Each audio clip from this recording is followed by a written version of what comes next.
आप सभी को मेरा प्रणाम। श्री शनिवार व्रत कथा प्रारंभ।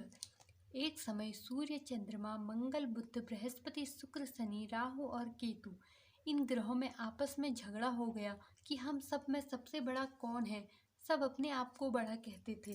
जब आपस में कोई निश्चय न हो सका तो सब के सब आपस में झगड़ते हुए इंद्र के पास गए और कहने लगे कि आप सब देवताओं के राजा हैं, इसलिए आप हमारा न्याय करके बताओ कि हम सब 9 ग्रहों में सबसे बड़ा कौन है।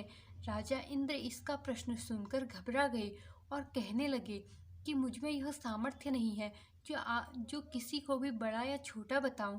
मैं अपने मुख से कुछ नहीं कह सकता हूँ। हाँ, एक उपाय हो सकता है। इस समय पृथ्वी पर राजा विक्रमादित्य दूसरों के दुखों का निवारण करने वाला है, इसलिए तुम सब मिलकर उनके पास जाओ, वही तुम्हारे दुखों का निवारण करेंगे। ऐसा वचन सुनकर सभी ग्रह देवता चलकर भूलोक में राजा विक्रमादित्य की सभा में जाकर उपस्थित हुए और अपना प्रश्न राजा के सामने रखा। राजा उनकी बात सुनकर चिंता में पड़ गए कि मैं अपने मुख से किसको बड़ा और किसको छोटा बतलाऊं। जिसको छोटा बतलाऊंगा वही क्रोध करेगा, परंतु उनका झगड़ा निपटाने के लिए एक उपाय सोचा कि सोना, चांदी, कांसा, पीतल, सीसा, रागा, जस्ता, अभ्रक और लोहा 9 ग्रह 9 धातुओं के 9 आसन बनवाए। सब आसनों को क्रम से जैसे सोना सबसे पहले और लोहा सबसे पीछे बिछाए गए। इसके पश्चात राजा ने सब ग्रहों से कहा कि आप सबने अपने अपने आसनों पर बैठिए। जिसका आसन सबसे आगे वह सबसे बड़ा और जिसका आसन सबसे पीछे वह सबसे छोटा जानिए। क्योंकि लोहा सबसे पीछे था और वह शनिदेव का आसन था, इसलिए शनिदेव ने समझ लिया कि राजा ने मुझको सबसे छोटा बना दिया। इस पर शनिदेव को बड़ा क्रोध आया और कहा कि राजा, तू मेरे पराक्रम को नहीं जानता। सूर्य 1 शशि 1 महीना, चंद्रमा 2.25 महीना 2 दिन, मंगल 1.5 महीना, बृहस्पति 13 महीने, बुध और शुक्र 1 महीने, परंतु मैं एक राशि पर 2.5 अथवा 7.5 साल तक रहता हूँ। बड़े बड़े देवताओं को भी मैंने भीषण दुख दिया है। राजन सुनो, राम जी को 7.5 आई और वनवास हो गया और रावण पर आए तो राम और लक्ष्मण ने सेना लेकर लंका पर चढ़ाई कर दी, रावण के कुल का नाश कर दिया। हे राजा, अब तुम सावधान रहना। राजा कहने लगा, जो कुछ भाग्य में होगा देखा जाएगा।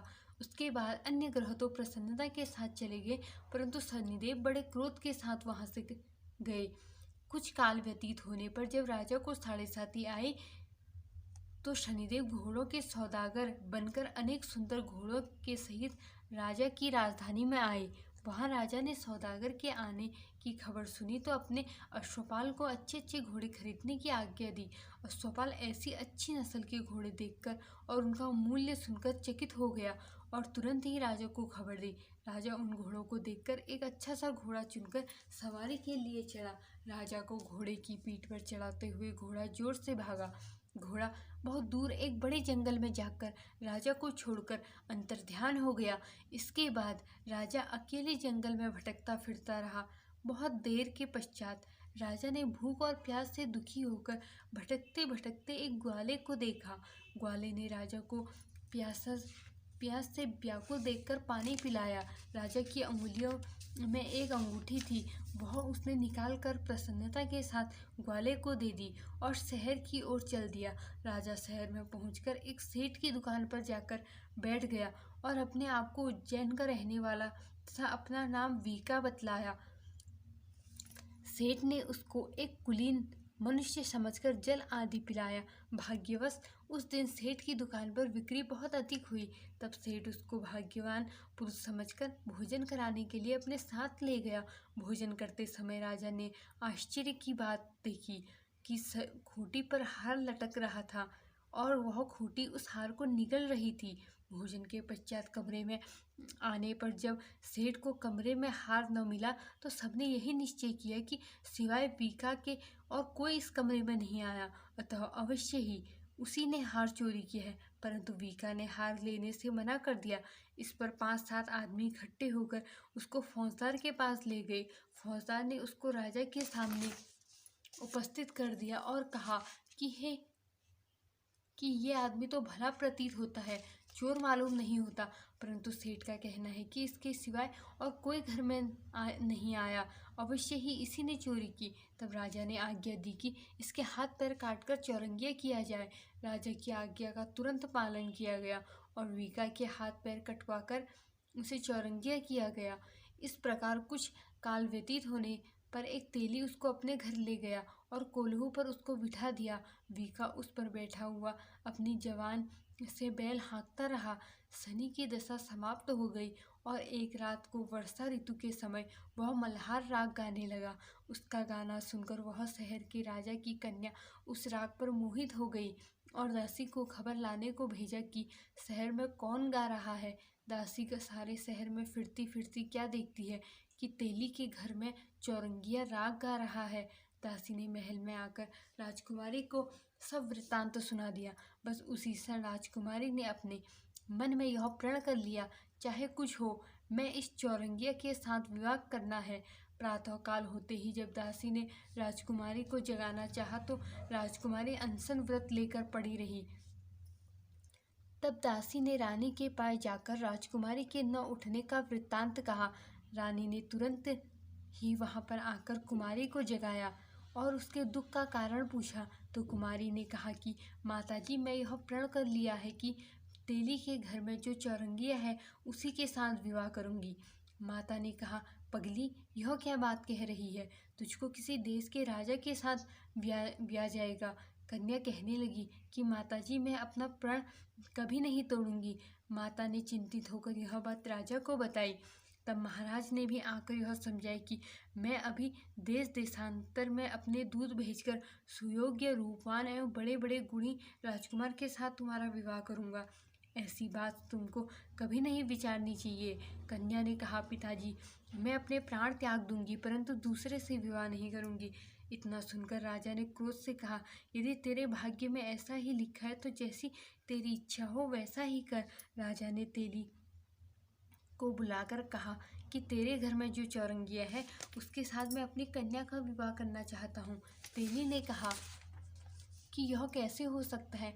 कहाँ आप हमारे राजा और कहाँ मैं एक नीच तेली। परंतु राजा ने कहा कि भाग्य लिखे को कोई नहीं डाल सकता, अपने घर जाकर विवाह की तैयारी करो।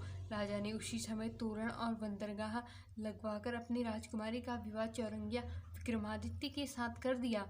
रात्रि को जब विक्रमादित्य और राजकुमारी महल में सोए थे तो आधी रात के समय शनिदेव ने विक्रमादित्य को स्वप्न दिया कि राजा, कहो, मुझको छोटा बतलाकर तुमने कितना बड़ा दुख पाया है। राजा ने क्षमा मांगी। शनिदेव ने प्रसन्न होकर विक्रमादित्य को हाथ पैर दिए।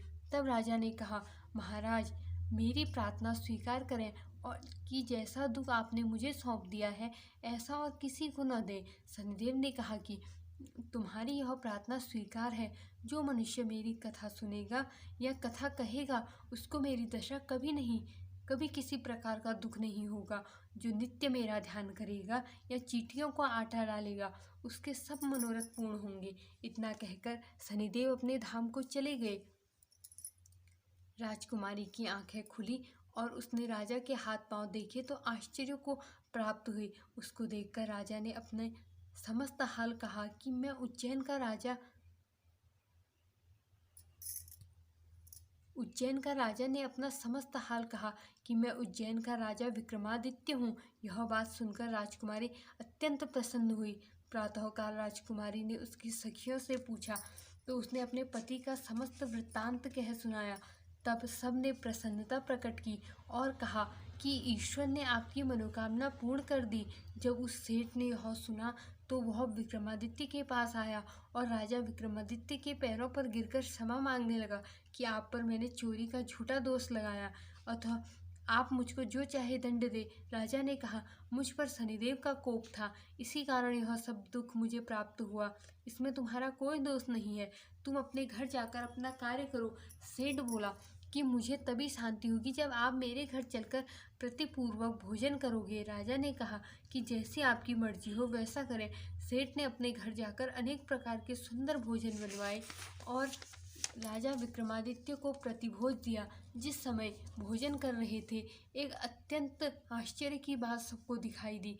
जो खूंटी पहले हाथ निगल रही थी वह अब हार उगल रही थी। जब भोजन समाप्त हो गया तो सेठ ने हाथ जोड़कर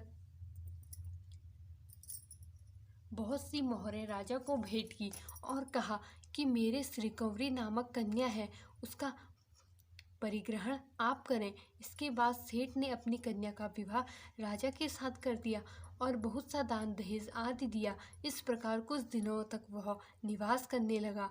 निवास करने के पश्चात विक्रमादित्य ने शहर के राजा से कहा कि अब मेरी उज्जैन जाने की इच्छा है। फिर कुछ दिन के बाद विदा लेकर राजकुमारी मनभावनी, सेठ की कन्या श्री कंवरी तथा दोनों जगहों के दहेज में प्राप्त अनेक दास दासी, रथ और पालकियों सहित विक्रमादित्य उज्जैन की तरफ चले।